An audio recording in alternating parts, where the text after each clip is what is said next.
সকালে ঘুম থেকে উঠিয়াই হাঁটতে হাঁটতে নীলফামারী শহরত গেনু বাহে শহরত যায় চিন্তা ভাবনা করনু আনা ভাত খাইম হোটেলের সামনে যায় দেখো ভত্তা বাপরে বাপ বহু প্রকার ভত্তা ভত্তার অভাব নেই এটা আলু ভত্তা শুকটি ভত্তা বাদাম ভত্তা বহু প্রকার ভত্তা বাহে পরে ওটা ফির আবার খাবার বসনু এই হাত দিয়ে ভাত নাড়াচাড়া করছ নাড়াচাড়া করতে করতে এই যে ভাত খেয়ে ফেলানো কিন্তু একটা কথা খেয়াল থিবেন বাহে প্রত্যেকটা ভত্তার পার পিস কিন্তু 5 টাকা করে নেয় আর হোটেলটা খেয়াল থইবেন নীলফামারীত কিন্তু এই হোটেলটার নামের কথা মুই না কম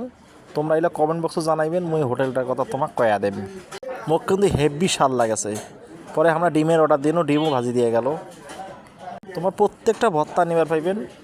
প্রত্যেকটা ভত্তার পার পিস 5 টাকা করে নেবে দেখছেন কত বড় ডিম ভাজি দিছে ডিমের দামও কম 20 টাকা করে ডিম এই যে দেখেন ভত্তা কালো জিরা ভত্তা নিয়েছিলাম শুকটি ভত্তা নিয়েছিলাম আর বাদাম ভত্তা নিয়েছিলাম